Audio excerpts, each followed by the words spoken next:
If I could have got my hands on my gun, I'd have shot him.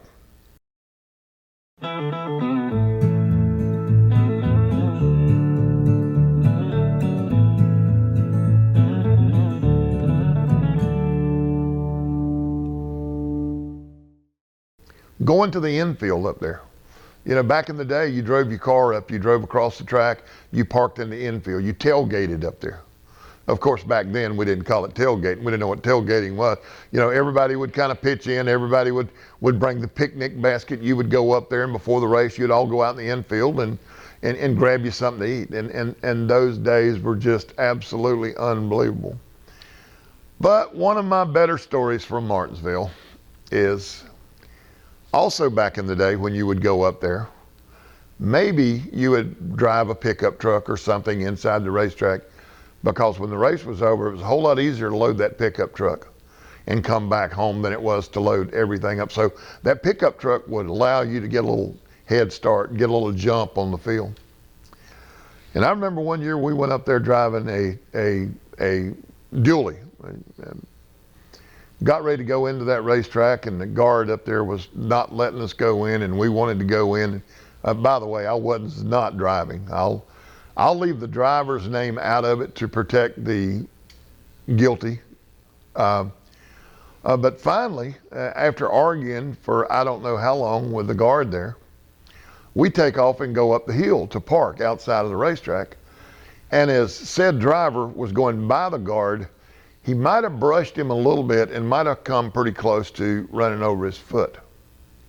So we walk into the racetrack, and the guard does not see us walk into the racetrack. So we get into the racetrack, and we're there for a while. And it's getting kind of close to time for the race to start. So I decide that I'm going to go back outside, and I'm going to get the truck and bring it in. And as I come back to go into the racetrack, the guard, he recognized the truck, and he stopped me. And he said, "Where's the guy that was driving this truck?" Or I think he said, "Are you the," he didn't say guy, but he used a couple of other words, "that was driving this truck?" And I said, "No, sir, he's inside." He said, "You need to go in there and you get him," and he didn't use him, "you get that and you bring him back out here." I said, "Sir, he's not going to be able to come out here right now. He's working on the car, and he's got to get it ready for the race." And he says, "I don't care if it's Richard Petty.